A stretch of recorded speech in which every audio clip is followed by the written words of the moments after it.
Hello everyone, once again welcome you all at Lokesh unlimited study zone. चलिए lecture number 5 start करते हैं इसका। और आज हमारा टॉपिक है conversion of galvanometer into the ammeter. Okay, तो यहाँ पे आज हम कन्वर्जन पढ़ने जा रहे हैं कि किस तरीके से हम कन्वर्जन्स करेंगे गैल्वेनोमीटर का into the ammeter and voltmeter. So let's start.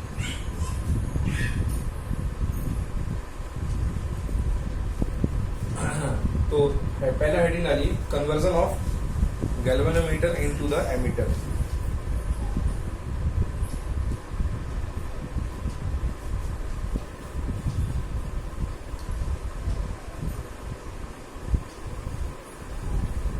Yes, conversion of galvanometer into the ammeter बहुत ही सिंपल है गैल्वेनोमीटर को एमीटर में कन्वर्ट करना। ये आपके पास गैल्वेनोमीटर है। आप अगर गैल्वेनोमीटर को एमीटर में कन्वर्ट करना चाहते हैं तो you just need to do one thing. आपको इसके पैरेलल में एक बहुत लो रेजिस्टेंस लगाना पड़ेगा और उस लो रेजिस्टेंस को बोलते हैं शंट। इस प्रोसेस को बोलते हैं शंटिंग करना। क्या बोलते हैं? शंटिंग करना। तो refer the notes. Galvanometer can be converted into the ammeter by shunting it with a very small resistance. So you can convert galvanometer into the ammeter by shunting it with a very small resistance. अगर आप इसको shunt कर देते हैं तो आपका galvanometer ammeter में convert हो जाएगा। नाउ ये जो पूरा का पूरा कंप्लीट बॉक्स है, this complete box is said to be an ammeter. Okay, so this complete one from here to here, this box is called ammeter. आप इसको एज ए सर्किट में ये यूज करते हैं, मतलब इसको मिला के क्या कहलाता है? ये एमीटर। तो गैल्वेनोमीटर पहले अकेला था, now it becomes ammeter. Let's see how it works. इसको देखते हैं। सो ये मेन लाइन है, main supply, that is I. Main supply क्या है? आई। मेन सप्लाई यहाँ से आई सप्लाई का करंट यहाँ से आ रहा है। ओके, अब आई करंट का अमाउंट आता है तो यहाँ पे दो पार्ट में टूटेगा। एक यहां से जाएगा I G, that is galvanometer current. Okay, and second part जाएगा यहां से I S, shunt current. Shunt बहुत लो रेजिस्टेंस होता है। यस, शंट मतलब लो रेजिस्टेंस। तो बेटा लो रेजिस्टेंस जहां पर होगा मतलब उससे ज्यादा करंट जाएगी एंड गैल्वेनोमीटर कॉइल से बहुत कम करंट जाएगी। तो गैल्वेनोमीटर कॉइल के डैमेज होने का खतरा बहुत कम है। ये भी एक इसका एक फायदा है कि गैल्वेनोमीटर की कॉइल डैमेज नहीं होगी, क्योंकि इससे जाने वाली करंट क्या है? कम है, और इससे जाने वाली करंट ज्यादा है। क्यों ज्यादा है? क्योंकि शंट का रेजिस्टेंस बहुत कम है। रेजिस्टेंस बहुत कम है तो करंट क्या होगी? हाई। तो बेटा आप लिख सकते हैं जैसे शंट करंट। शंट करंट कितनी बनेगी? आई में से आई जी निकल गई तो कितना बना बेटा? आई माइनस आई जी। फाइन। सो ये शंट करंट अपने पास बन गई आई माइनस आई जी। इसे शंट करंट बोल सकते हो। You can right I shunt equals to I minus IG. Fine. अब देखिए क्या अप्रोच लगती है बेटा।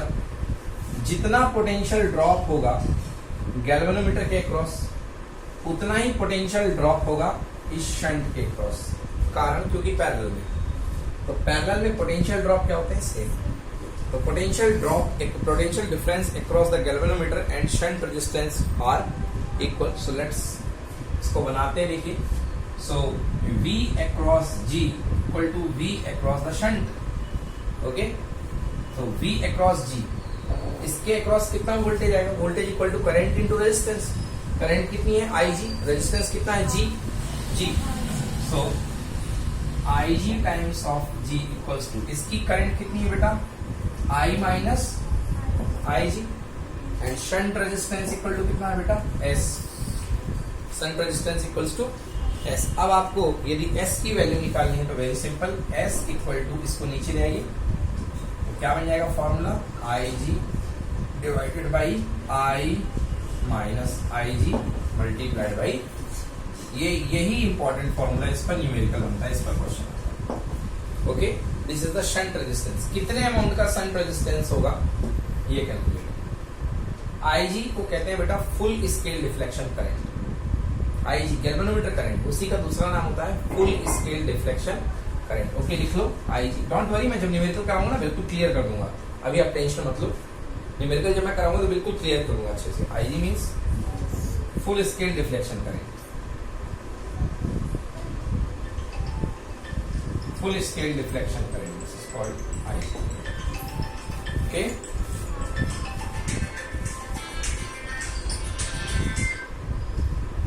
ये फोन लेना, so this is IG's full scale deflection current. Next is conversion of galvanometer into voltmeter. अभी एमीटर में कन्वर्ट किया, now we moving to read the conversion of galvanometer into the voltmeter. यही का हेडिंग।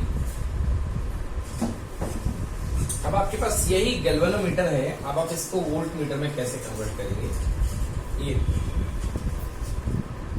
तो एक बात याद रखिएगा, एमीटर में आपने पैरेलल में रेजिस्टेंस लगाया था, लो रेजिस्टेंस। इसमें एमीटर बनाने के दौरान आपने गैल्वेनोमीटर के साथ क्या लगाया, लो रेजिस्टेंस इन पैरेलल। अब आप कन्वर्ट कर रहे हो गैल्वेनोमीटर को वोल्टमीटर में, तो आप क्या लगाएंगे, सीरीज में हाई रेजिस्टेंस लगाएंगे। लेट्स सी कैसे। ये आपके पास गैल्वेनोमीटर है, तो आप इसके साथ एक हाई रेजिस्टेंस लगा दीजिए। Okay, this is called R. एक हाई रेजिस्टेंस लगा दीजिए, तो ये जो सेटअप है पूरा का पूरा, ये बन जाएगा, इस पूरे सेटअप को बोलेंगे वोल्टमीटर। क्या बोलते हैं बेटा, वोल्टमीटर। अब ये वोल्टमीटर, वोल्टमीटर से क्या मेजर किया जाता है, किसी दो टर्मिनल के अक्रॉस का वोल्टेज या पोटेंशियल डिफरेंस। तो जैसे आपको मान लो एक रेजिस्टेंस दिया गया है, इसके अक्रॉस ये कोई रेजिस्टेंस है, एक्सटर्नल रेजिस्टेंस आर एक्सटर्नल मान लो इसका, क्या मान लो आर एक्सटर्नल, कोई पंखा कूलर कुछ भी होगा। तो अगर आपको इस टर्मिनल के अक्रॉस कोई रेजिस्टेंस है, उसके अक्रॉस आपको वोल्टेज मेजर करना है, तो आप ये टर्मिनल यहाँ पे लगा दो और इसका ये टर्मिनल यहाँ पे लगा दो। मतलब कर क्या रहे हो आप एग्जैक्टली आप इस डिवाइस के दो टर्मिनल जो हैं, ये और ये, इसके बीच में क्या फिक्स कर रहे हो, इसके बीच में ये रेजिस्टेंस जो बाहर वाला है फिक्स कर रहे हो। बोलो मेरी बात आई समझ में? मतलब ये क्या है, what is this, this is R external. समझ गए ना? तो ये जो पूरा बॉक्स बन रहा है, दिस इज वोल्टमीटर। ये जो पूरा बॉक्स बन रहा है, ये क्या है, voltmeter. So galvanometer can be converted into the voltmeter by connecting it, connecting the galvanometer. Connecting it means connecting the galvanometer with very high resistance, जो कि बहुत हाई रेजिस्टेंस को ऐड करने से बनता है। अब आइए देखते हैं बेटा, इसके अक्रॉस, इन दो टर्मिनल के across G and capital R, ठीक है ना? यहां से करंट आएगी, ये करंट आएगी, नीचे क्या लगा हुआ था, R कोई एक्सटर्नल लगा हुआ था, ये R सीरीज वाला था और ये R एक्सटर्नल लगा हुआ था, कोई बाहर वाला। बोलो यस। तो जो वोल्टेज इसके अक्रॉस गिरना था, वो वोल्टेज इसके अक्रॉस भी गिरेगा क्योंकि पैरेलल है। मान लो बेटा ये V वोल्टेज है, तो V वोल्टेज इसके क्रॉस मिल रहा है, तो V वोल्टेज इसके क्रॉस भी मिलेगा आपको, आएगा ना? तो आप लिख सकते हैं, मतलब ये इसके क्रॉस V है, तो इसके क्रॉस भी क्या मिलेगा, V। So you can write V equals to, बेटा यहां से करंट कितनी जा रही है, IG, क्योंकि गैल्वेनोमीटर करंट IG होती है। तो क्या लिखेंगे, V इक्वल्स टू, इसके cross voltage V equal to कितना होता है, I इंटू R। करंट तो IG है, रेजिस्टेंस कितना है, G प्लस R। सीरीज में रेजिस्टेंस कितना होगा, G plus R। So IG multiplied by capital G plus R। Done. हमें क्या कैलकुलेट करना है, ये कि गैल्वेनोमीटर को V वोल्टेज का बनाने के लिए कितना R लगाना पड़ेगा, R की वैल्यू काउंट करनी है, ठीक है ना? R निकालना बेटा, क्या करोगे, V upon IG equals to G plus R.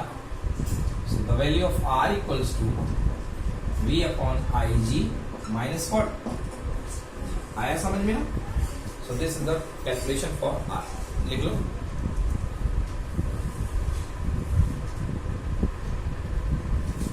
ये कैलकुलेशन R की है।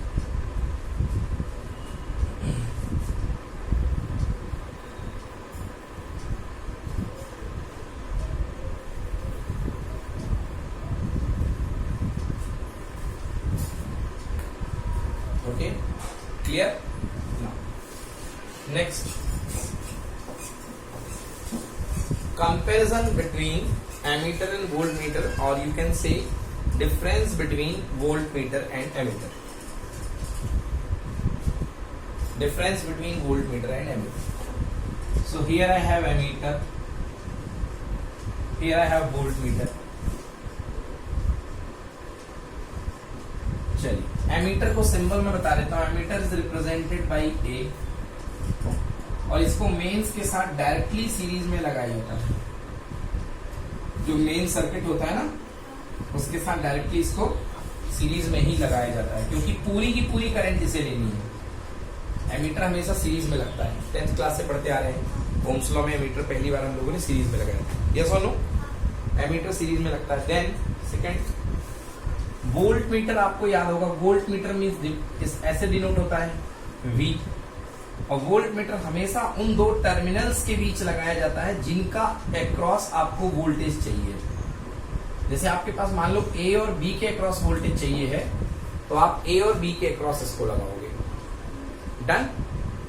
चलिए ये हो गया दोनों बातें. अब देखो एमीटर बनाने के लिए आप क्या करते हो, गैल्वेनोमीटर के साथ सीरीज में एक पैरेलल में कैसा रेजिस्टेंस जोड़ते हैं बेटा, लो की high, low, very low. This is called shunt resistance. And इस वोल्ट मीटर को बनाने के लिए आप गैल्वेनोमीटर के सीरीज में you attaching a very high resistance, say R. Agree not agree? Agree. So first point, refer the notes. First point देखिए notes में. Ammeter. First, ammeter. What can you say about ammeter? It is a very low resistance instrument or high resistance instrument? Low.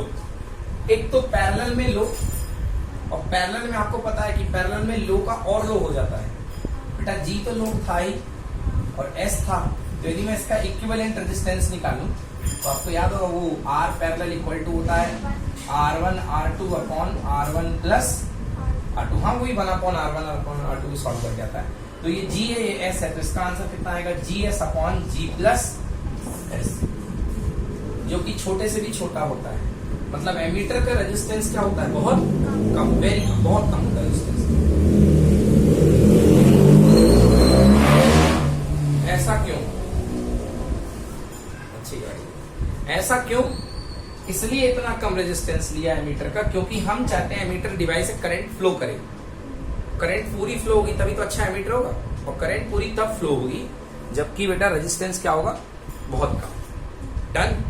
पहली बात. दूसरा, it is a very high resistance. क्यों? क्योंकि series में है, तो सीरीज में तो टोटल रेजिस्टेंस जुड़ जाएगा, तो इसका सीरीज रेजिस्टेंस हो जाएगा R series equal to G plus R. Agree? Yes. देखिए second point, the equivalent resistance is equal to GS upon G plus S, and here the equivalent resistance equal to G plus R. Yes or no? Now shunt resistance is very small.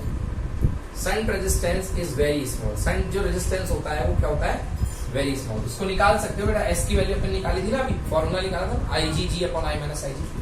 This shunt equal to IgG upon I minus I. ये तो निकाला था shunt resistance. And यहाँ पे series resistance कितना निकाला था, V upon IG. I think V upon IG. Yes, minus G. ये था ना. Yes. So this is very small. Shunt resistance is always very small, and this should be very large. Okay, very high. Yes. Ammeter is connected in what? No. Shunt is connected in parallel.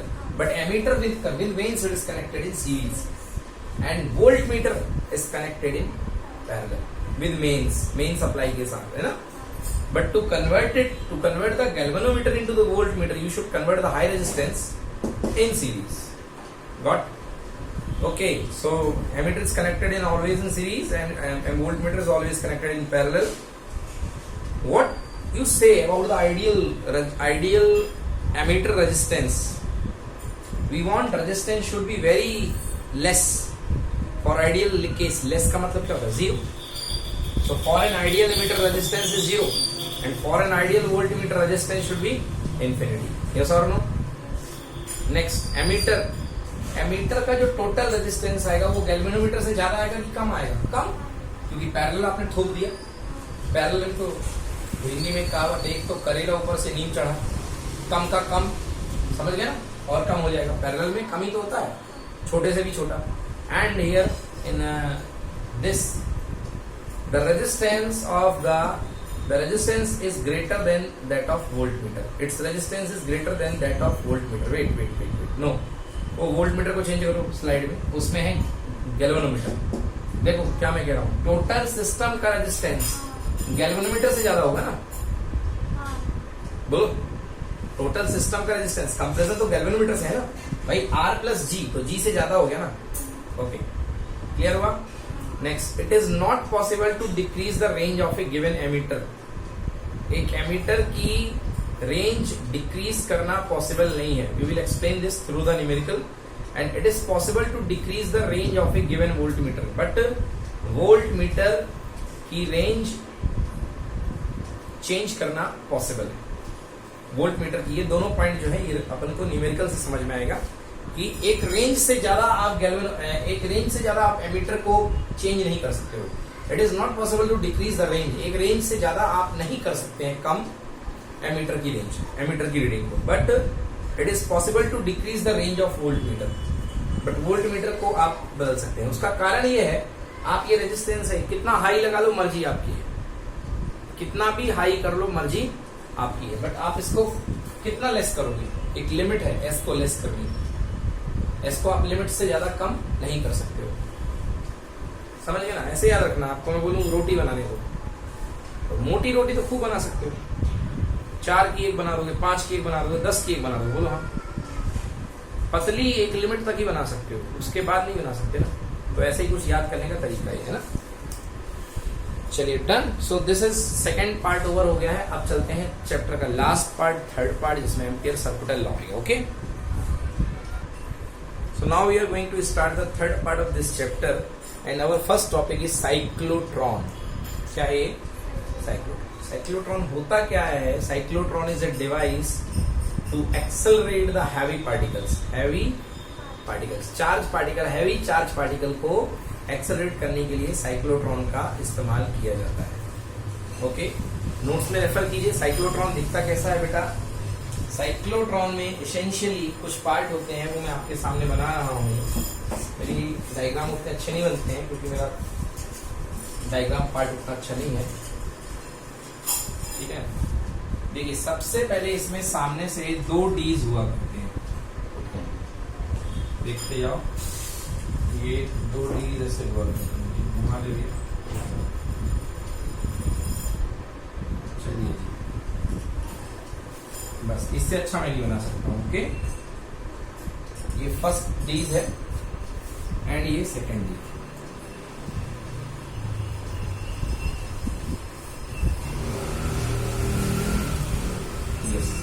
ये second डीज है, मतलब ये ऐसे जो है 2 part इस तरीके से 2 खोखले चैम्बर सामने रखे हुए हैं, 2 खोखले शीट डी के साइड के रखे हुए हैं। ओके, यहाँ पे एक विंडो बनी होती है। इस विंडो का काम एकदम लास्ट में बताऊंगा कि होता क्या है। ओके, अब इस डीज को नॉर्थ और साउथ फील्ड मैग्नेट के बीच में रखा जाता है। This is north field magnet and this one is south field।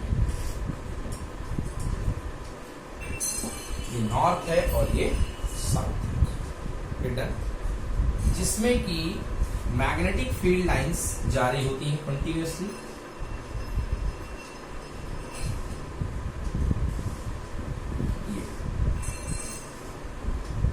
Okay, magnetic field lines इसमें कंटिन्यूअसली जारी होती है। क्लियर? अब इस डीज का कनेक्शन, तो मैग्नेटिक फील्ड तो मिल गया। अब अपन को एक और फील्ड चाहिए, इलेक्ट्रिक फील्ड। क्या चाहिए? Electric field. इलेक्ट्रिक फील्ड देने के लिए इस डीज का कनेक्शन ऊपर में एक हाई फ्रीक्वेंसी ऑसिलेटर के साथ हुआ करता है। ऑसिलेटर क्या करता है बेटा? टाइम वेरिंग फील्ड प्रोवाइड करता है। High low, plus minus oscillator provide करता है। ओके, पहले 0, प्लस, फिर माइनस, फिर प्लस, फिर माइनस, फिर प्लस, फिर माइनस। व्हाट? तो ये ऑसिलेटर जो होता है ये वेरिंग फील्ड आपको प्रोवाइड करता है विद फ्रीक्वेंसी। कुछ समय तक प्लस रहेगा, फिर कुछ समय तक माइनस हो जाएगा, फिर प्लस फिर माइनस, इस तरीके से। Okay, so we have 2 Ds here, 1 D is D1, second D is called D2। D shape structure होता है, खोखले ड्रम टाइप का थोड़ा सा, है ना, जगह रहती है उसके अंदर, इलेक्ट्रॉनिक प्रोटॉन भागेगा, हैवी पार्टिकल्स भागेंगे चार्ज वाले। Okay, so here D1 and D2 is D's, NS is the magnetic pole pieces, NS magnetic pole pieces, W is the window, this one is the window W, खिड़की, okay, window, and क्या बच गया B is the magnetic field, ये नीचे से ऊपर की तरफ जो जा रहा है that is called magnetic field। देखिए होता क्या है, अब आपके सामने ये D's रखी हुई है ऐसी सामने, इसको मैं ऐसे कर दूं तो मालूम है कैसे दिखाई देंगी, कुछ ऐसी दिखेगी।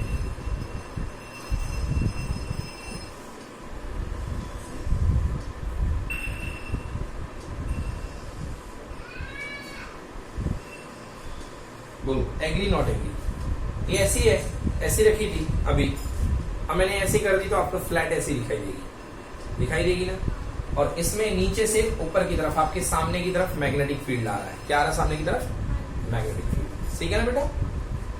अब याद रखना बेटा कि यहां पे मैग्नेटिक फील्ड आया, मान लो यहां पर आपने कोई पॉजिटिव चार्ज लाके छोड़ दिया, प्लस चार्ज। क्या लाके छोड़ दिया बेटा? Plus charge. और प्लस चार्ज लाके आपने इस तरफ इसको मोशन दे दी स्टार्ट में ऐसी, मतलब ये प्लस चार्ज है और इसी मोशन दे दी मोशन। बताओ फील्ड बेटा कैसा आ रहा है? इसके हिसाब से फील्ड कहां जा रहा है? अपवर्ड। देखो समझना, ध्यान से समझना, ये पोल्स ऐसे रखे हुए नीचे, एक नीचे नॉर्थ नीचे है और साउथ ऊपर है, फील्ड यूं ग्लो हो रहा है नीचे से ऊपर, और यहां पर आपने चार्ज लाके रख दिया है और इसको थोड़ी सी वेलोसिटी ऐसी दे दी है।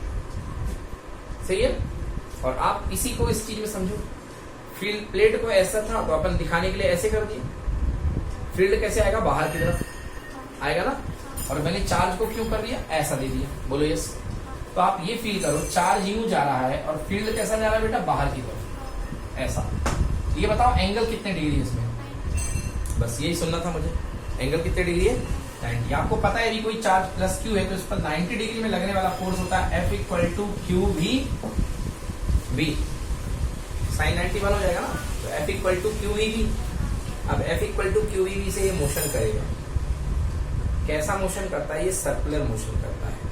कैसा टाइप का मोशन करता है? ये सर्कुलर मोशन करेगा। ठीक है ना? F equal to q v से सर्कुलर मोशन करेगा। क्यों करेगा सर्कुलर मोशन? ये थोड़ी सी रटने वाली चीज है।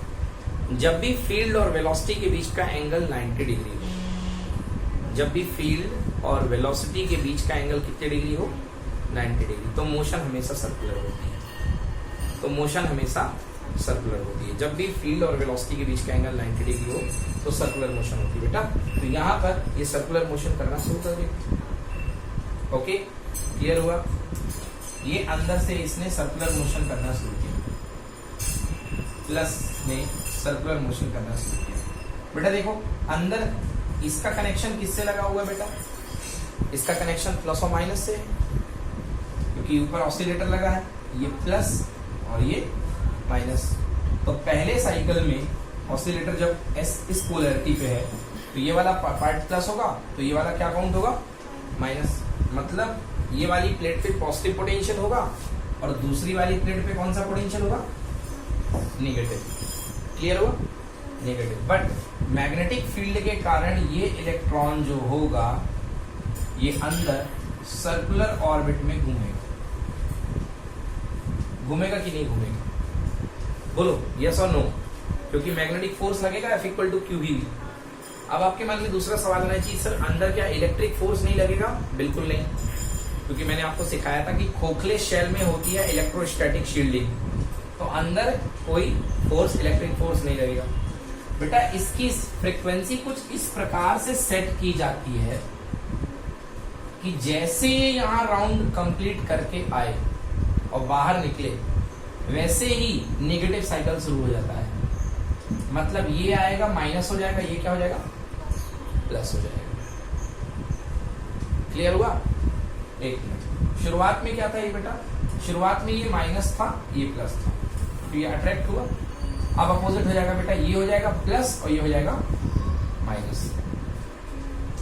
फिर से सुनो, शुरुआत में ये क्या था, माइनस, और ये क्या था, प्लस। देख लो, शुरुआत में ये माइनस था और ये प्लस था, बट जैसे ही बाहर निकलने को हुआ तो ये हो जाएगा प्लस और ये हो जाएगा माइनस। मतलब ये जो पॉजिटिव चार्ज यहाँ पर आया है, इसको ये क्या करेगा, अट्रैक्ट करेगा। क्या करेगा, इसको अट्रैक्ट करेगा। बेटा तुरंत ही शील्डिंग के बाहर निकलेगा कि नहीं निकलेगा, इधर पे तो आके शील्डिंग के बाहर निकलेगा। जैसे शील्डिंग के बाहर निकलेगा, इस पर दो फोर्स काम करने लगेंगे। एक तो मैग्नेटिक फोर्स काम कर ही रहा है, QE भी, बट एक और फोर्स आ जाएगा F इक्वल टू QE।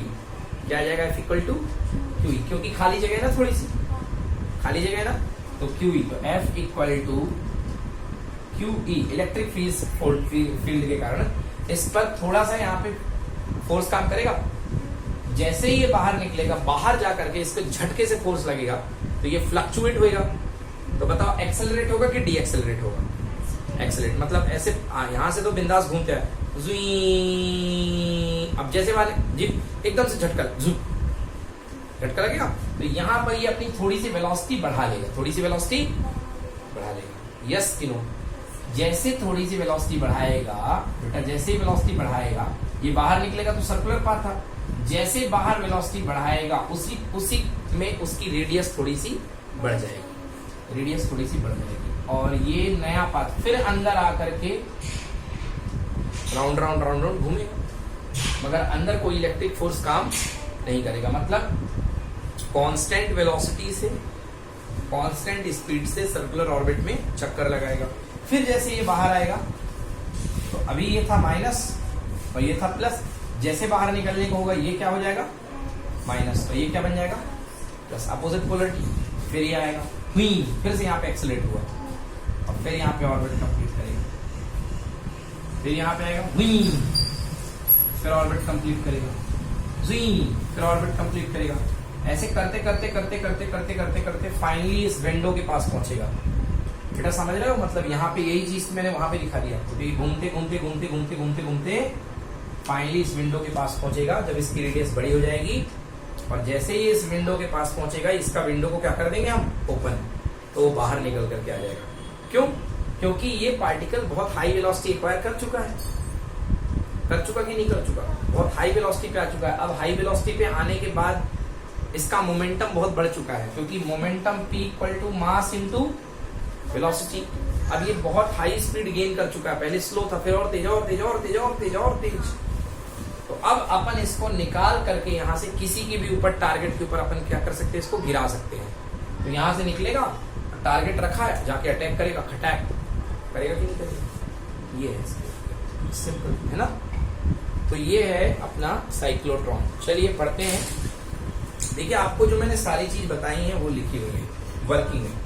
अब मैं वर्किंग पढ़ते जाता हूँ बेटा। 2 Ds है, this is D1, this is D2। Okay, imagine D1 is positive, imagine D1 is positive. First cycle में D1 पॉजिटिव है एंड D2 इज नेगेटिव, ठीक है ना। फर्स्ट साइकिल में imagine D1 is positive, D2 is negative, D1 is positive, D2 is negative. तो charge अपना मैंने यहां से लिया था बेटा, मैंने जो शीट दी उसमें चार्ज एक्चुअली यहाँ पे है, देख लो ऊपर है, तो वो ऊपर से ये पॉजिटिव है ये नेगेटिव है, तो ऐसा मोशन हो जाएगा। तो बात वही हुई, चार्ज यहाँ पे पहला प्लस था तो ये वाला माइनस हो जाएगा, तो क्या करेगा, उसको अट्रैक्ट करेगा, ये उसको अट्रैक्ट करेगा। देखो मेरा चार्ज ऊपर रखा हुआ है ना, मैंने यहाँ पे चार्ज नीचे लिया था, बट शीट में जो चार्ज है क्या है, ऊपर है, तो नो प्रॉब्लम, कोई दिक्कत नहीं इससे। Imagine D1 is positive and D2 is negative. The positively charged particle kept at a center and the gap between the D's get accelerated towards D2. Hello?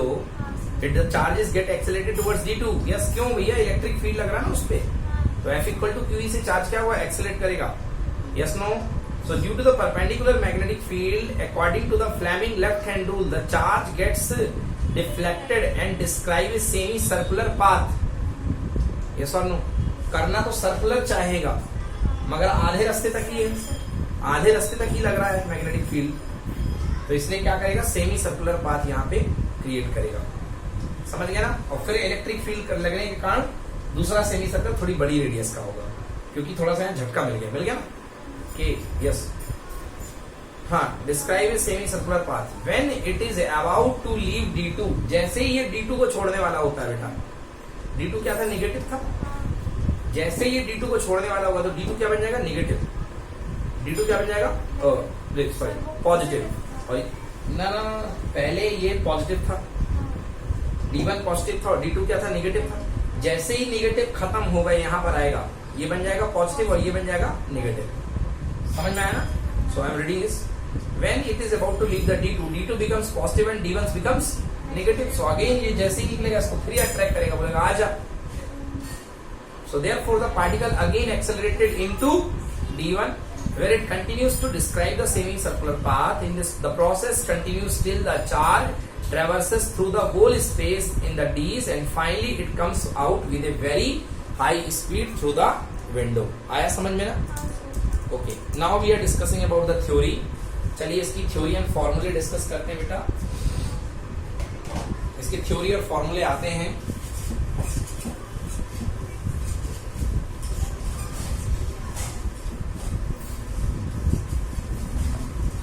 So theory, the magnetic force experienced by the charge provides centripetal force required to describe the circular path. मैंने बताया था कि जो QVB होता है, QVB force के कारण जो चार्ज पार्टिकल होगा कौन सा पाथ मूव करता है बेटा, सर्कुलर पाथ में. तो सर्कुलर पाथ में मूव करने के लिए कौन सा फोर्स रिक्वायरमेंट होता है, सेंट्रीपिटल फोर्स. तो ये जो फोर्स होता है ये क्या देना शुरू कर देता है, centripetal force. Means QVB becomes mv square by r, where r is the radius.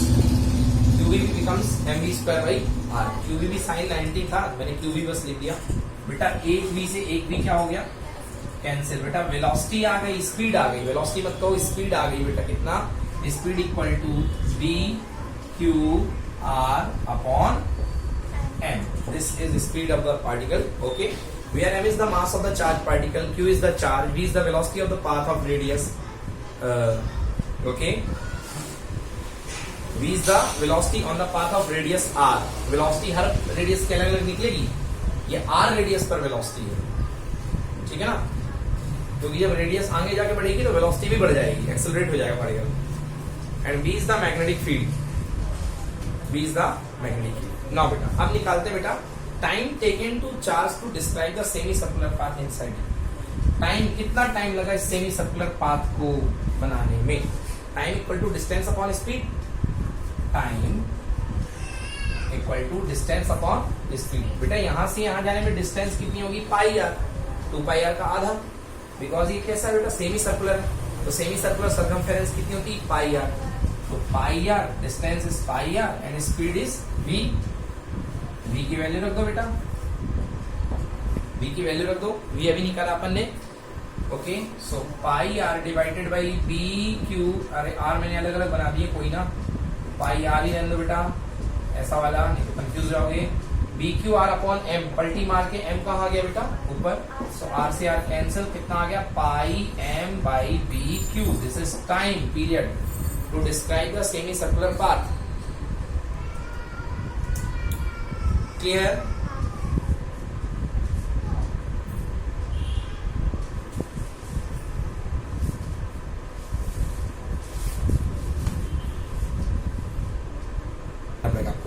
Yes, next topic में जाते हैं. मैंने लिखा है if capital T is the time period of high frequency oscillator. देख बेटा यहाँ पे क्या लगा था, यहाँ पे हाई फ्रीक्वेंसी ऑसिलेटर लगा था ना. इसकी फ्रीक्वेंसी की टाइम पीरियड कितनी है, टी, कैपिटल टी. क्या है, कैपिटल. ये काम कब अच्छा चलता रहेगा, ये काम तब अच्छा चलता रहेगा जब इसकी फ्रीक्वेंसी और इसे घूमने की फ्रीक्वेंसी एक जैसी रहेगी. क्यों, अच्छा क्वेश्चन है. चल देखो भाई, अगर ये अलग धुन में चले, ये प्लस माइनस अपना पोलरिटी चेंज करते रहे, कुछ भी अंडर सेंटर पोलरिटी चेंज करते रहे, और उसके हिसाब से अगर ये पार्टिकल सही समय पे बाहर ना निकले, तो पता चला ये प्लस है और वो पार्टिकल भी फंसा रहा अंदर बीच में, यहाँ पे गड़बड़ हो जाएगी ना. तो इसको बोलते हैं फ्रीक्वेंसी सिंक्रोनाइजेशन. क्या बोलते हैं, फ्रीक्वेंसी सिंक्रोनाइजेशन. ये कुछ ऐसे ही है कि दो बंदे गाना गा रहे हैं. अब एक अलग बीट पे गाना गा रहा है, दूसरा अलग बीट पे गाना गा रहा है, तो सुर कैसा हो जाता है, खराब हो जाता है. दो लोग अलग अलग सुर के गाना गवा दो उनको, तो एक लो पिच पे गाए और एक हाई पिच पे गाए, तो गाना खराब हो जाता है ना. तो मेरे कहने का मतलब ये है कि जो फ्रीक्वेंसी ये सेट करे 1 साइकिल में, बेटा ये वो इसका 1 साइकिल कंप्लीट हो गया, ये बोलो हाँ। 1 साइकिल में इसका टाइम पीरियड कितना है, t, और उतने ही टाइम पीरियड में ये भी फिर बाहर निकल करके एक राउंड पूरा लगा ले। अरे एक साइकिल में एक बार प्लस और एक बार माइनस, तो उतने में वापस उसको वहां आना पड़ेगा कि नहीं आना पड़ेगा? क्लियर हुआ कि जबरदस्ती से हिल गया? समझ में आ गया ना? यस, तो बाहर उसको आना पड़ेगा। तो लिखिए, if capital T is the time period of the high frequency oscillator, of the high frequency oscillator,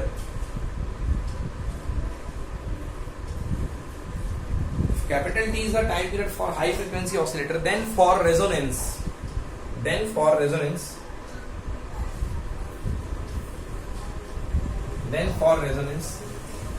capital T equals to 2 times of small t. Capital T equals to 2 times of small t. क्या हो गया sir? Capital T equal to 2 times of small t. देखो बेटा अच्छे समझ में आएगा।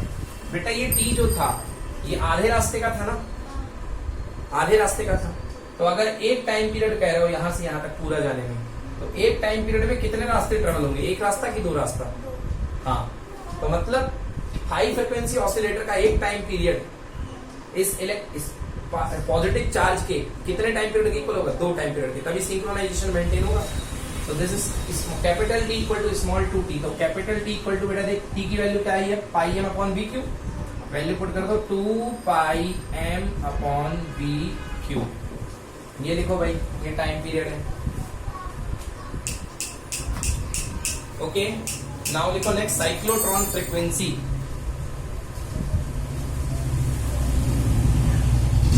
अगला है साइक्लोट्रॉन फ्रीक्वेंसी। फ्रीक्वेंसी को एफ से शो करते हैं बेटा। हाँ, cyclotron frequency. So small F equals to 1 upon time period. Frequency equal to 1 upon time period. Okay, so what if F is the frequency of high frequency oscillator, है ना? क्या बेटा? क्यों लिया? फ्रीक्वेंसी का फॉर्मूला ही है, frequency equal to 1 upon time period. तो साइक्लोट्रॉन ऑसिलेटर की frequency f equal to 1 upon T. T की वैल्यू कितनी है? 2 पाई अपॉन बी क्यू। तो रख देंगे तो कितना जाएगा? पलट जाएगा, B Q upon 2 pi M. So f equals to B Q upon 2 pi M. आ गया जी समझ में? नोट करिए। ओके, सो नेक्स्ट हेडिंग डालिए, maximum energy of the particle. Particle की maximum energy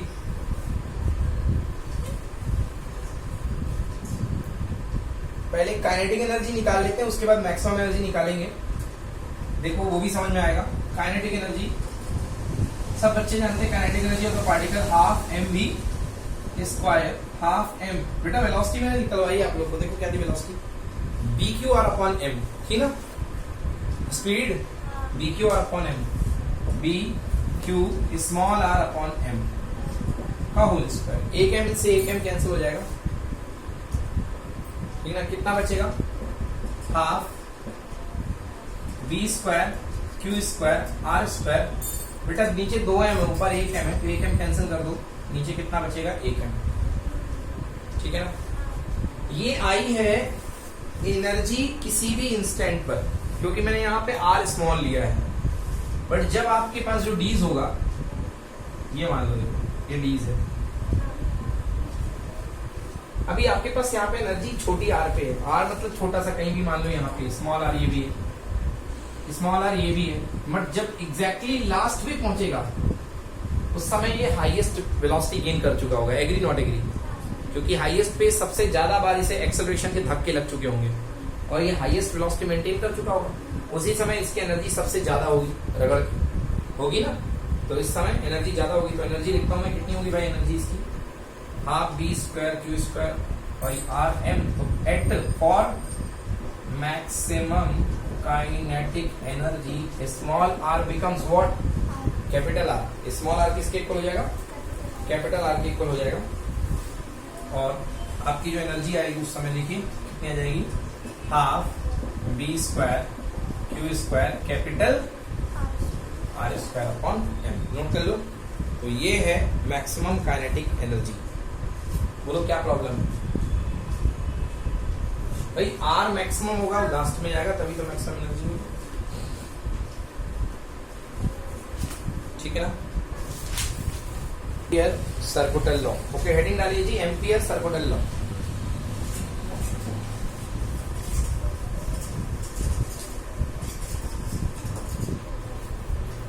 ampere circuital law,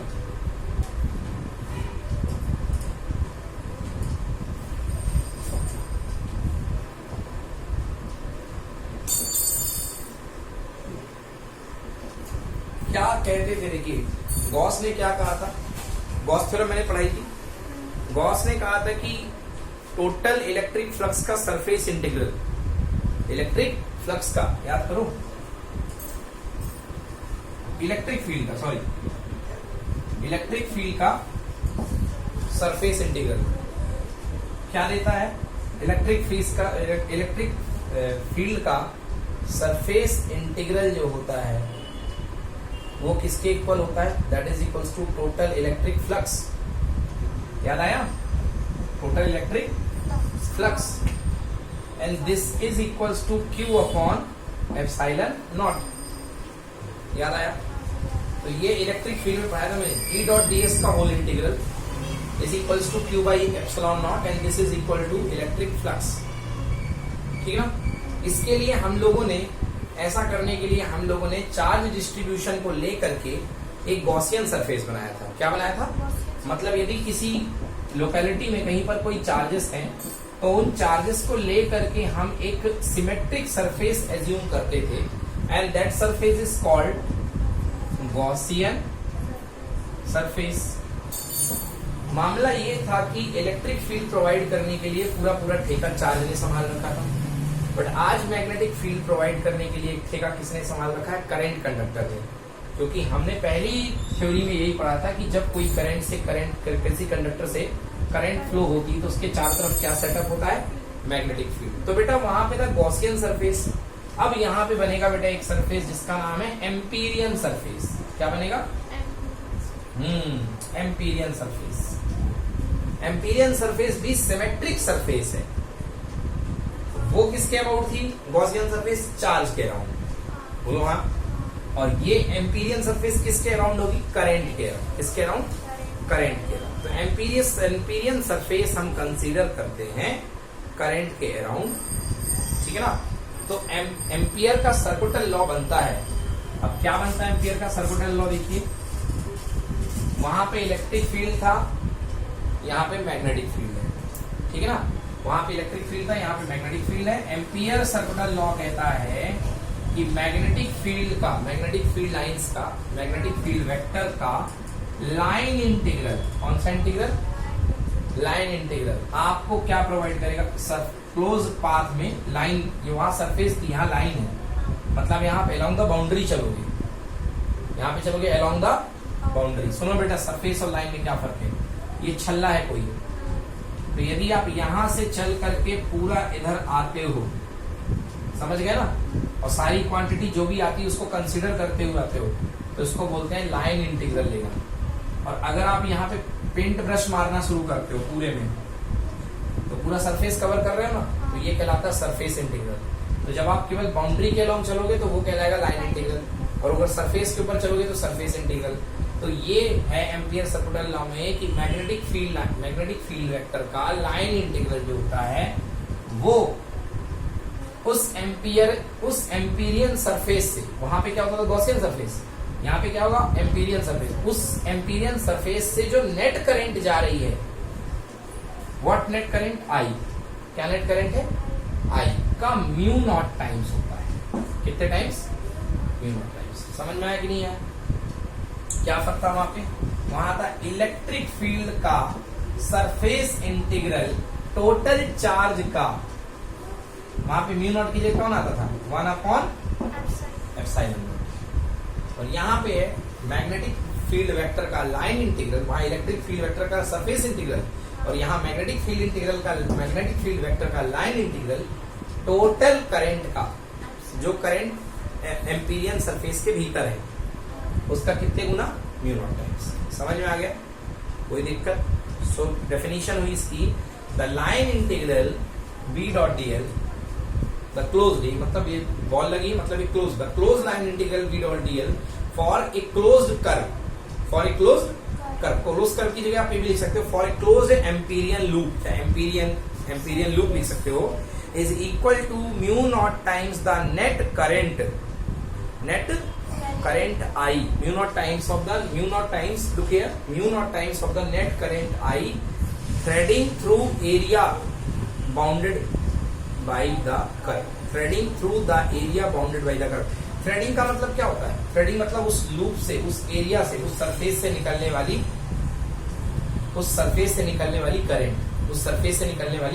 current, जो उस बाउंड्री के अंतर्गत आती है। जैसे मान लो ये करंट आ रही है बेटा, देखो मान लो ये आ रही है 2 एम्पियर, ये कितने एम्पियर आ रही है? 2 एम्पियर। यहां से मान लो आ रही है बेटा 3 एम्पियर, समझ गए ना? और यहां से आ रही है बेटा कितने एम्पियर? 1 एम्पियर जा रही है, समझ गए? चलो, इस ये थ्रेड्स हैं। वैसे थ्रेड का मतलब होता है धागा, थ्रेड का मतलब होता है धागा, मगर ये जो एरिया को थ्रेड कर रही है, मतलब इस एरिया में से करंट घुस रही है, निकल रही है, अंदर बाहर हो रही है। तो आप टोटल करंट निकालो बेटा, 2 एम्पियर और 3 एम्पियर कितना हो गया? 5 एम्पियर। दोनों को ऐड क्यों किया? क्योंकि डायरेक्शन एक ही है, बट ये अपोजिट है ना, तो एक इसमें से माइनस होगा, क्या होगा? तो 2 एम्पियर 3 एम्पियर 5 माइनस 1 कितना हो गया? 4। तो यदि मैं इसके लिए लिखूंगा ये वाला लॉ, तो क्या लिखूंगा? V dot dl equal to mu naught times of I, कितने एम्पियर करंट है बेटा? 4 एम्पियर। ये समझ में आया? नहीं आया? आ गया। So this is V dot dl equal to mu naught I। Clear हो गया? V dot dl equal to mu naught I, ये कहलाता है एम्पियर सर्कुटल लॉ। चलिए इसका प्रूफ कर लेते हैं, लिखिए proof for ampere circuital law. Proof for ampere circular law using straight current carrying conductor, using straight current carrying conductor। Ampere circular law का प्रूफ करते हैं using straight current carrying conductor.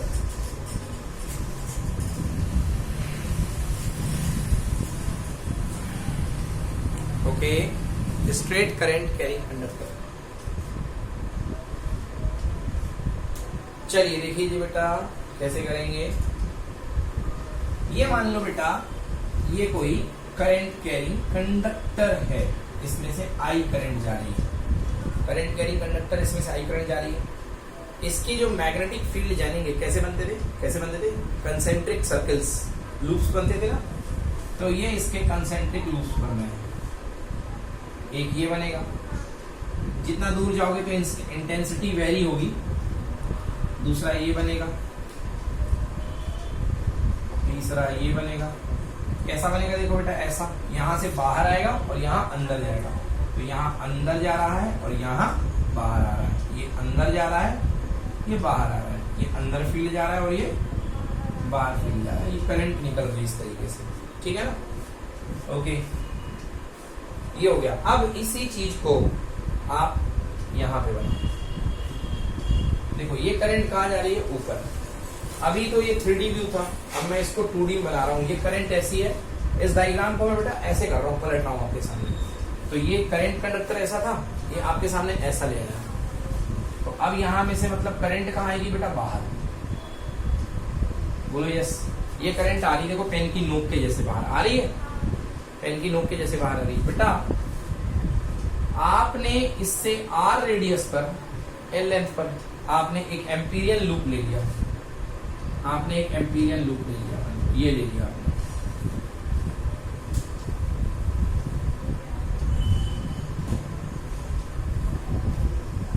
ये ले लिया।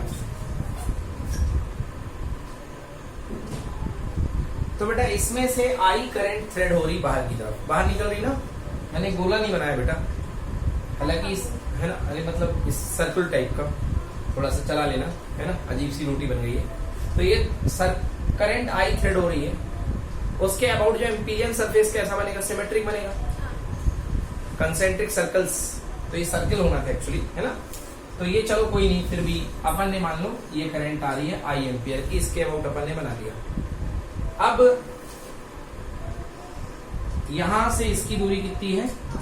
R, ठीक है ना। चलिए तो हम करते हैं प्रूफ, हम निकालते हैं V डॉट dl कितना होगा। B dot D L. बेटा ये देखो, अगर मैं किसी भी पॉइंट पर बात करूं, इस पॉइंट पर बी, ये करंट आ रही है, ये देखिए करंट आ रही है, ये करंट ऐसे निकल रही बाहर, ऐसे निकल रही थी। हर पॉइंट पर मैग्नेटिक फील्ड, इस डायग्राम को देखो, ये करंट जा रही है, हर पॉइंट पर मैग्नेटिक फील्ड इंटेंसिटी निकालने की क्या खींचनी पड़ती है, टेंजेंट। तो यहाँ पर टेंजेंट ऐसे जाती है, मतलब फील्ड यहाँ पर अंदर की तरफ, फिर थोड़ा ऊपर ऐसे जाता है, थोड़ा ऊपर ऐसे जाता है, थोड़ा ऊपर ऐसे जाता है, थोड़ा ऊपर ऐसे जाता है, बोलो यस। तो यहाँ पर जो बी होगा वो इस डायरेक्शन में होगा कि ना होगा, ये बी का डायरेक्शन हो गया। और डीएल, डीएल मतलब लेंथ वेक्टर, डीएल मतलब लेंथ वेक्टर, ये लेंथ वेक्टर भी उसी के अलोंग है। डीएल मतलब लेंथ वेक्टर कैसे जाएगा आप बताओ, कोई तरीका ही नहीं है। बी तो हमेशा टेंजेंशियल होता है ना बेटा, टेंजेंशियल का मतलब जो टेंजेंट जो चिपका हुआ है, और जो चिपका हुआ उसका एंगल कितने डिग्री होता है, 0 डिग्री। कितने डिग्री होता है, 0 डिग्री। ओके, आया समझ में। तो हमको निकालना है बी डॉट डी एल। हम actually B dot D L निकालने में इंटरेस्टेड है, बस ये हम ये कर रहे हैं, हम बी डॉट डी एल निकालने में इंटरेस्टेड है। आर डिस्टेंस पर एक हमने एम्पीरियल लूप बनाया है और हम बी डॉट डी एल निकालने में इंटरेस्टेड है। और हम देखेंगे कि क्या B dot D L mu naught I के इक्वल आता है कि नहीं आता है। तो बेटा ये बी डॉट डी एल हो गया।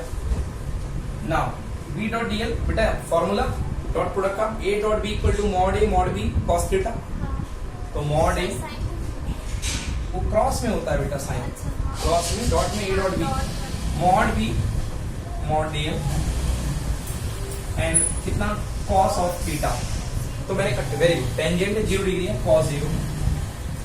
सो दिस इज, ये आ गया बेटा बी डी एल, ओनली बच गया बी डी एल। अब हम मैग्नीट्यूड की बात करते हैं।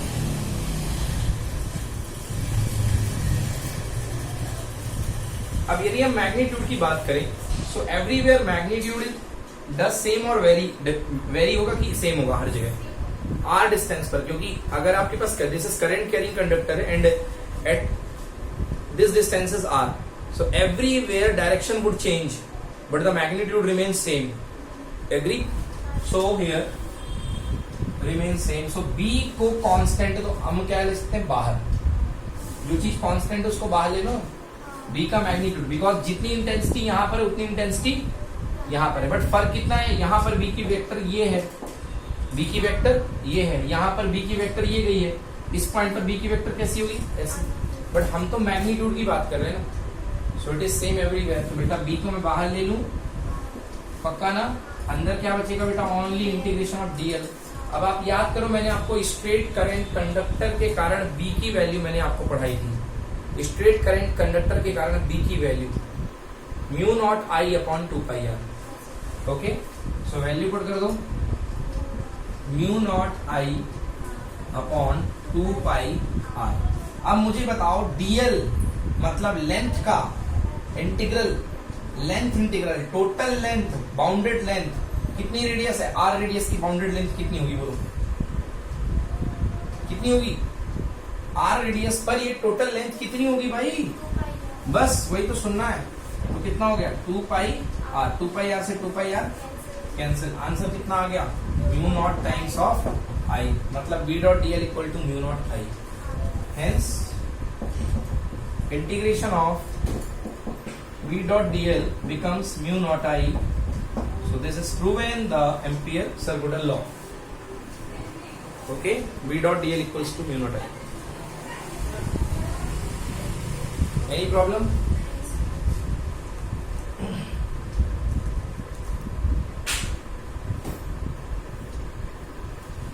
Move करिए। अब हमें डिफरेंट ज्योमेट्रीज के लिए, डिफरेंट करंट डिस्ट्रीब्यूशन सिस्टम के लिए हमें निकालनी है मैग्नेटिक फील्ड इंटेंसिटी। तो लाइक अलग अलग चार्ज डिस्ट्रीब्यूशन के लिए हम इलेक्ट्रिक फील्ड निकालने के लिए यूज करते थे गॉस लॉ का। तो यहाँ पर अलग अलग करंट डिस्ट्रीब्यूशन सिस्टम के लिए मैग्नेटिक फील्ड इंटेंसिटी निकालने के लिए हम किसका यूज करेंगे, एम्पियर सर्कुलर लॉ का। तो फर्स्ट लिखिए, फर्स्ट एप्लीकेशन है calculation of magnetic field at the centre of straight solenoid. अब हम एक सोलेनोइड में मैग्नेटिक फील्ड इंटेंसिटी निकालेंगे using ampere circular law.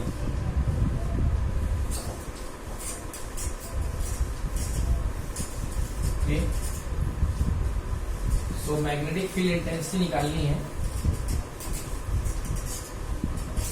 So let's see how we calculate. एक सॉलिनॉइड स्ट्रक्चर बना लो बेटा, ये सॉलिनॉइड स्ट्रक्चर है।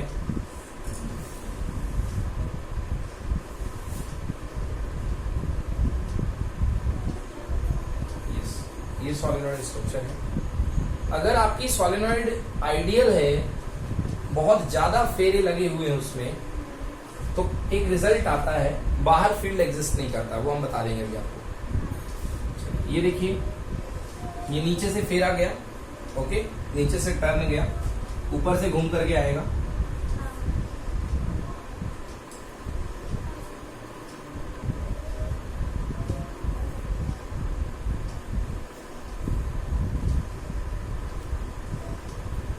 एंड फाइनली ये बाहर से आके ऐसा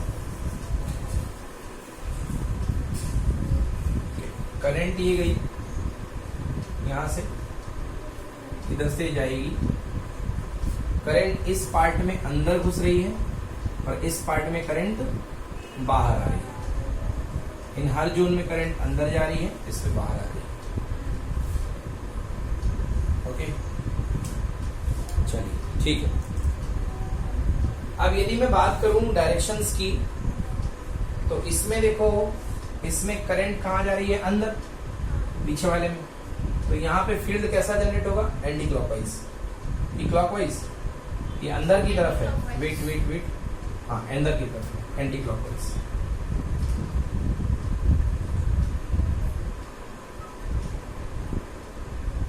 नो, ये तो क्लॉकवाइज हुआ ना। हाँ, ये वाला क्लॉकवाइज हो गया बेटा।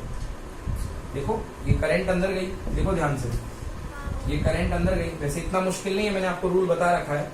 वो वाला कौन सा पोल बनेगा, इसमें नीचे से जा रही है तो इधर आ रहा है, अंगूठे की तरफ नॉर्थ है, वहां नॉर्थ बनेगा यहाँ से। तो यहाँ से देखिए, ये करंट इसमें बाहर से निकल के अंदर गई,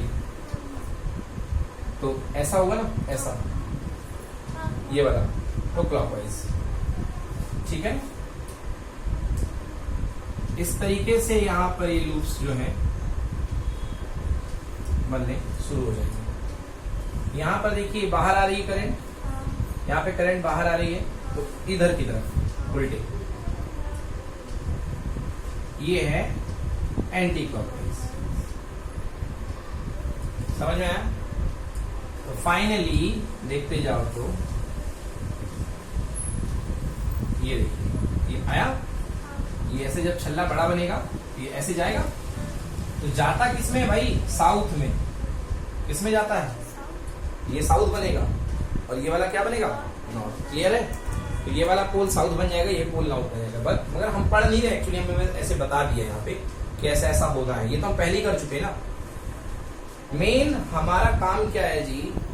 आप देखिए, आपको एम्पियर सर्कुलर लॉ लगाना है, तो आप यहाँ पर एम्पियर सर्कुलर लॉ लगाने के लिए लिखिए, वी नो दैट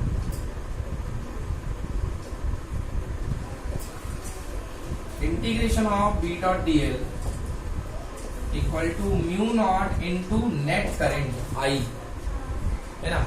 यहाँ पे नेट करेंट को आप आई नॉट ले लो, mu naught into net current I naught. I naught, ये देखिए, ये करंट आई है जो सर्किट से जा रही है, ये करंट आई है जो टोटल सर्किट से जा रही है। बट आई नॉट कौन सी करंट है? आई नॉट वो करंट है जो एम्पीरियन लूप को थ्रेड करती है, जो एम्पीरियन लूप को थ्रेड करती है, जो एम्पीरियन लूप से निकलती है। ठीक है, अब चलिए हम एक एम्पीरियन लूप ले लेते हैं। ये थोड़े से डॉट बना दो एक बार।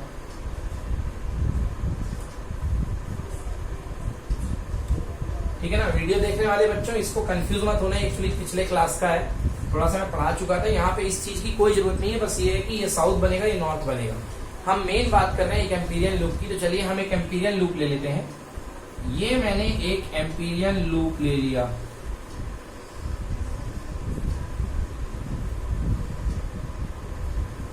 ओके।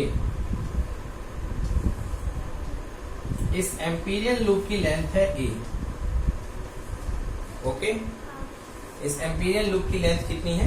ए है। ए लेंथ मैंने ले ली है ना? लिख लो आई नॉट क्या है यहाँ पे, where I naught is the net current threading through the solenoid. जिस पार्ट को हम कंसीडर कर रहे हैं, लिख लो कॉपी में, where I naught is the net current threading through the solenoid.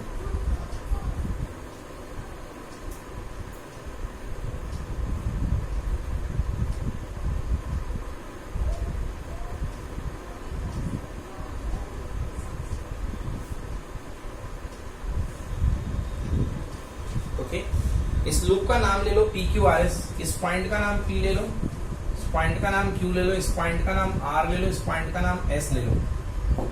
ये आपने एक लूप कंसीडर किया है। ये लेंथ मैंने ए मानी है, ब्रेड्थ आप बी भी मान सकते हो। ठीक है, चलिए अब आइए एम्पीरियल सर्कुलर लॉ लगाते हैं। बेटा पहले लेफ्ट वाला पार्ट देखो, बी डॉट डी एल। आप बी डॉट डी एल लिखिए, तो B integration B dot D L equal to कहां पर बेटा, कंप्लीट रोटेशन पाथ है पी क्यू आर एस। तो इसमें 4 बाउंड्री बन रही है, पी से लेके क्यू, क्यू से लेके आर, आर से लेके एस और वापस एस से लेके पी बन रही ना। तो इसको लिखो B dot D L P Q पहला पार्ट, ठीक है ना, फिर plus B dot D L Q R plus B dot D L R S plus P Q Q R R S plus B dot D L S P वही यहां लिखना, sorry, चल S P. Okay, यहां bounded, ये bounded, ये unbounded कर दो क्योंकि लेंथ वाइज है ना, चारों मिला करके बाउंडेड बना। ये बाउंडेड है, गोला लगा हुआ। ठीक है बेटा, अब देखना बेटा, आप सबको पता है कि ये थोड़ा सा कंसेप्ट यहाँ पे याद रखना पड़ेगा कि आपको पता है कि एक आइडियल सोलेनॉइड में अंदर यूनिफॉर्म फील्ड बनता है, पैरेलल। कैसा फील्ड बनता है? पैरेलल फील्ड बनता है। ठीक है ना, तो यहाँ पे आपका जो फील्ड बनेगा वो कैसा बनेगा? पैरेलल बनेगा। चलिए देखिए, तो P से लेके Q, P से लेके Q, P से लेके Q में B और DL के बीच का एंगल क्या होगा? B भी अंदर जाएगा इसी डायरेक्शन में, यस और नो? B भी अंदर जाएगा, देख लो, यूं जा रहा था ना, इसका वाला भी देखो घूम के यूं फेवर कर रहा ना, तो PQ के सपोर्ट में जा रहा है, तो एंगल कितना डिग्री हुआ B का DL के साथ? 0 डिग्री। तो मॉड B, इसको यदि ब्रेक करूं मैं तो क्या लिखूंगा? मॉड B मॉड DL का मॉड गया इंटू कॉस कितने डिग्री बेटा? 0 डिग्री, प्लस बेटा बता दो इसको देखते ही क्यू आर में कितना एंगल है? बस बेहतरीन, B मॉड DL और मॉड तो हटा दो, मॉड ही होता है। कॉस कितने डिग्री बेटा? 90 डिग्री। आइडियल सोलेनॉइड में बाहर कोई मैग्नेटिक फील्ड होता ही नहीं है, फील्ड है ही नहीं बाहर, सारा का सारा अंदर है, तो यहाँ तो B ही 0 हो जाएगा। तो जब इसको ब्रेक करोगे तो ये कितना हो जाएगा? 0। DL cos 0 डिग्री है ना, क्योंकि बैक साइड फील्ड मतलब कंसिडरेशन नहीं करोगे DL का, तो 180 भी रख सकते हो हालांकि यहाँ। क्यों? क्योंकि आपकी डायरेक्शन क्या ऐसी है और फील्ड क्या ऐसा है, तो cos 180 रख दो। चलो, कोई फर्क नहीं पड़ने वाला, क्योंकि cos 180 की वैल्यू -1 और -1 इंटू 0 क्या हो जाएगा? 0। तो ये तो सब कुछ 0 कर देगा ना बेटा। नेक्स्ट B डॉट DL, यहाँ पे बोलो कितने डिग्री एंगल? फिर से 90। तो B का मॉड B, DL का मॉड DL, एंड कितना हो गया? cos 90। बेटा ये खत्म हो गया, ये खत्म हो गया, ये खत्म हो गया, केवल एक पार्ट बच गया, केवल एक पार्ट बच गया। B इंटीग्रेशन इनटू कितना? DL। cos 0 1 होता है बेटा। cos 0 क्या होता है? 1। बेटा ये बताओ, अंदर का फील्ड यहाँ तक यूनिफॉर्म होता है कि नॉन यूनिफॉर्म? यूनिफॉर्म। तो B बाहर ले लो, यूनिफॉर्म मतलब जो बदले ना, तो B बाहर आ गया, अंदर केवल क्या बचा बेटा? DL लेंथ, यहां से लेके यहां तक की लेंथ कितनी है? A। तो कितना आ जाएगा? B into A। कितना आ जाएगा? B into A। ओके, तो कुल मिलाकर के हमारे पास जो ये आ गया that is equal to B into ये आया है मेरे पास only B dot D L. ये अभी लेफ्ट साइड की कैलकुलेशन हुई है। अभी राइट साइड की कैलकुलेशन मुझे म्यू इंटू आई नॉट निकालनी है। नोट करो इतना, B into A, mu into A I है।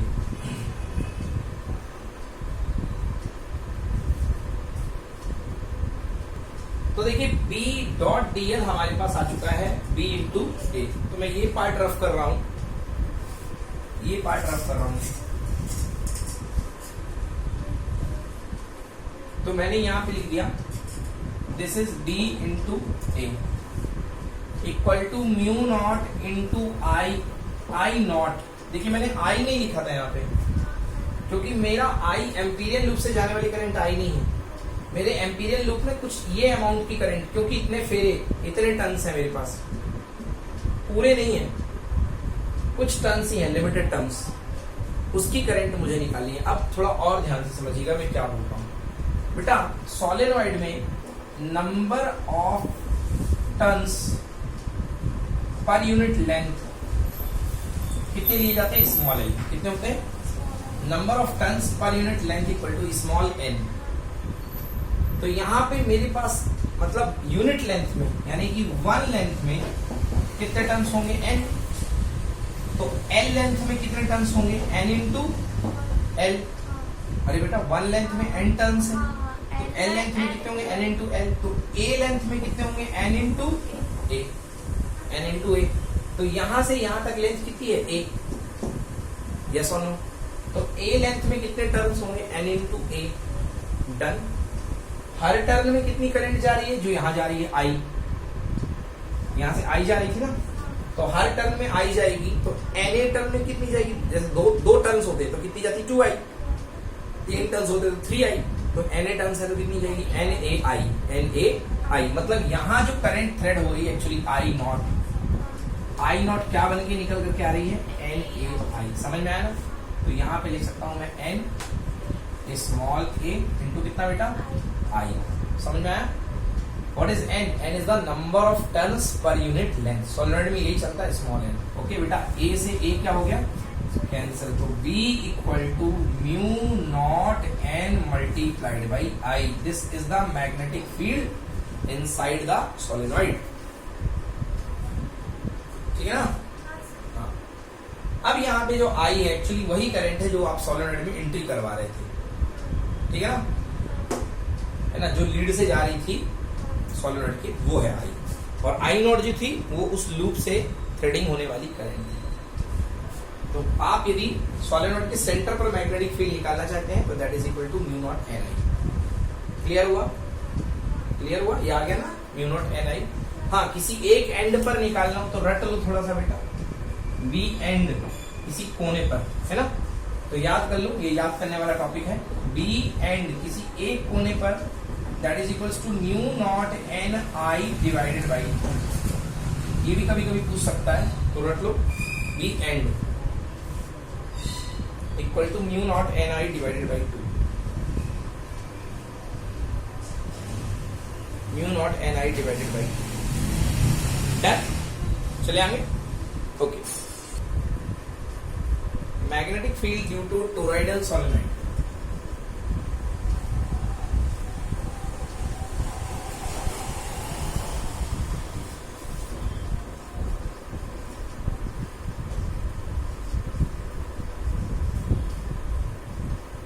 टोरॉइडल सोलेनॉइड क्या होती है? प्लेन सोलेनॉइड तो आपने देख ली। प्लेन सोलेनॉइड एक रेक्टेंगुलर या एक सिलिंड्रिकल फ्रेम पे लपेट के, इसी पेन के ऊपर लपेट के आप प्लेन सोलेनॉइड बना देते, तार घुमा के यहां से निकाल दिए। टोरॉइडल सोलेनॉइड में क्या होता है? आपके पास एक फ्रेम होता है, वो ऐसा होता है, सर्कुलर फ्रेम। पाइप ले लो, ये इनर वाला हो गया और ये आउटर पाइप हो गया। आगे समझ में? थोड़ा सा गड़बड़ बन गया, इस तरफ चला लो।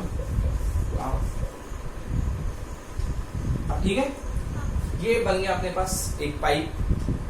अब इस पे आप जो है करंट भेजना शुरू करो। ये आपने करंट भेजी यहां से, ये देखिए यूं इस तरीके से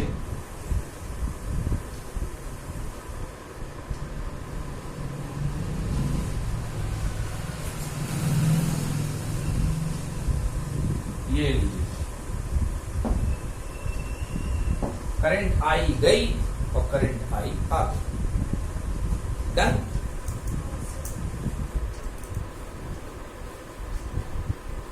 तो बेटा जो इसके अंदर मैग्नेटिक फील्ड प्रोड्यूस होता है वो कहां पे प्रोड्यूस होता है? वो होता है इसकी एक्सेस पे प्रोड्यूस होता है। ये इसकी एक्सेस है।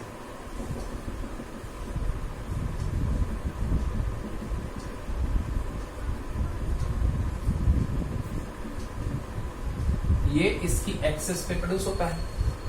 डन। इसकी एक्सेस पे आप कोई भी यदि लेंथ ले लोगे तो ये क्या कहलाएगा बेटा? डीएल। ठीक है ना? और इसी डायरेक्शन में इसका बी जाता है।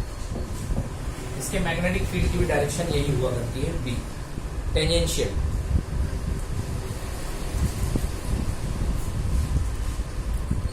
ठीक है। अब हमको निकालना है कि मैग्नेटिक फील्ड कहां पर कितना क्रिएट होता है, अंदर, बाहर, ऊपर। 3 पॉइंट है बेटा, एक यहां, एक अंदर ले लेते हैं, एक ऊपर ले लेते हैं, एक बाहर ले लेते हैं। चलिए पहले मैं बाहर ले लेता हूं, क्यू पॉइंट पर। क्यू पॉइंट है बाहर, पी पॉइंट है ऊपर, पी पॉइंट है ऊपर, और एक पॉइंट है यहाँ, ओ पॉइंट है अंदर। 3 पॉइंट ले लिए मैंने। ठीक है ना? नाउ आप जानते हैं, चलिए सबसे पहले at point Q, at point Q, Q पर मैं मैग्नेटिक फील्ड की कैलकुलेशन कर रहा हूं एट पॉइंट क्यू पर। तो क्यू पॉइंट को लेके यदि मैं एम्पीरियन सरफेस बनाता हूं, क्यू पॉइंट को लेके मैं एम्पीरियन सरफेस बनाता हूं, तो मैं लिखूंगा integration of B dot D L equal to mu naught times of I enclosed, mu naught times of I enclosed. Clear हुआ? आप इसको लेकर के सरफेस बनाओ, एक एम्पीरियन लूप बनाओ, मतलब एक सरफेस कंसिडर करो। ये लो, बस मैं बच्चा इतना ही बना रहा हूं, बाकी तुम खुद से बनाना, ज्यादा डायग्राम में खराब नहीं कर रहा हूं। बेटा ये देखो, बी बाहर, डीएल अंदर, म्यू नॉट मैं लिख रहा हूं 0, करंट 0 लिख रहा हूं। क्यों लिख रहा हूं तुम ये समझो। देखो यहां से करंट आई गई और करंट यहां से आई कहां गई? वापस आ गई। क्या कोई करंट इस लूप के लिए है क्या? नहीं है। समझ गया ना? इस लूप के लिए कोई करंट, बाहर के लिए कोई करंट नहीं है, तो इसलिए बी आउटसाइड इक्वल टू कितना होता है? टोरॉइडल सोलेनॉइड के बाहर फील्ड कितना होता है? 0। क्लियर हुआ? अब मैं टोरॉइडल सोलेनॉइड के ऊपर इस एक्सियल पॉइंट पर मैं फील्ड निकाल लेता हूं। क्लियर? रफ कर दूं? अब ऊपर में फील्ड निकालता हूं, तो अगेन वही formula, integration B dot D L vector equal to mu naught multiplied by threading current I naught. Okay, B dot D L को सॉल्व कर लो बेटा। B dot D L equal to mod B यानी B, mod D L मतलब D L. बेटा angle कितनी degree बनता है? 0 डिग्री, क्योंकि डीएल की भी वही डायरेक्शन है लेंथ वेक्टर की उस पॉइंट पर, और तो cos of 0 degree that is equals to mu naught I naught. Okay, now cos of 0 equals to how much? 1। तो बी कांस्टेंट है, बाहर आ गया, ओनली अंदर क्या बचेगा? डीएल, ओनली अंदर आ गया D L equals to mu naught times of I naught. Done. अभी हम आई नॉट की वैल्यू प्लेस करेंगे and here B D L, D L is the length integral. Yes, if we consider the radius equals to R, then what should be the length? 2 pi R, 2 pi R. And mu naught अब निकालनी है कि threading current कितनी है। Okay, अब हमें निकालनी है थ्रेडिंग करंट। देखो जी बहुत ध्यान से, इस के अंदर कितने फेरे हैं? n फेरे हैं, n फेरे हैं, n टर्न्स है। सोलेनॉइड में small n is what? Number of turns per unit length. Small n is number of turns per unit length. तो अगर L लेंथ होती तो L लेंथ में कितने टर्न्स होते, N into L, but L यहाँ पे किसका काम करेगा, सरकमफेरेंस का। सो व्हाट इज यहाँ पे L लेंथ में जो नंबर ऑफ टर्न्स होते वो कितने होते, N इंटू 2 पाई R होते कि ना होते, N इंटू 2 पाई R। हर इतने नंबर ऑफ टर्न्स होते, हर टर्न से कितनी करंट जा रही है, I, एक फेरे से I, दो फेरे से 2I, तो N इंटू 2 पाई R फेरे से जो टोटल करंट जाएगी I नॉट इक्वल्स टू कितना, N multiplied by 2 pi R multiplied by कितना, I नॉट नहीं, I नॉट तो वैल्यू है, इंटू I। क्लियर हुआ। तो यहाँ पे मैं रख सकता हूँ B into 2 pi R equals to N 2 pi R times of I। Clear हुआ, क्लियर हो गया जी। और म्यू नॉट मैं भूल गया हूँ, म्यू नॉट लिख देता हूँ, this is mu naught 2 pi R से 2 pi R cancel. So again B equals to mu naught N into I। आ गया समझ में ना। So this means the magnetic field exists only in the tubular area, tube, inside the tubular area of tubular area bound by the coil. It does not exist in the area inside and outside. Yes, middle का भी निकाल देते हैं। तो बिल्कुल वही situation होगी, total current equal to 0, क्योंकि जितनी करंट आ रही है उतनी करंट जा रही है। ओके, कोई लूप कंसीडर नहीं होगा, तो वही I इक्वल टू 0 पुट कर देना, तो आंसर ही आ जाएगा। ठीक है ना। मिडिल मतलब मिडिल नहीं, एग्जैक्टली एनीवेयर इनसाइड, कहीं भी आप ले लो, तो जो करंट अंदर से गई वो घूम करके लौट आई वापस, तो टोटल करंट इक्वल टू कितनी हो गई, 0। क्लियर हो गया। सो ये हो गया क्लियर है ना। So the value of B is 0 at O and P, O and Q, but O and Q पे वैल्यू ऑफ B क्या है, 0 है, बट P पे क्या है, नॉन 0। डन, बस इतना ही है। So this is the end of the chapter magnetic effect of current, पूरा हो गया है। See the notes. Okay students, thank you once again for giving your precious, valuable and important time। भाई electricity आ गई, बाल खड़े हो गए मेरे, कोई बात नहीं, ठीक है। लाइक शेयर सब्सक्राइब करते चलिए, अपना सहयोग बनाए रखने के लिए आप लोग को प्रेम पूर्वक बहुत बहुत नमस्कार।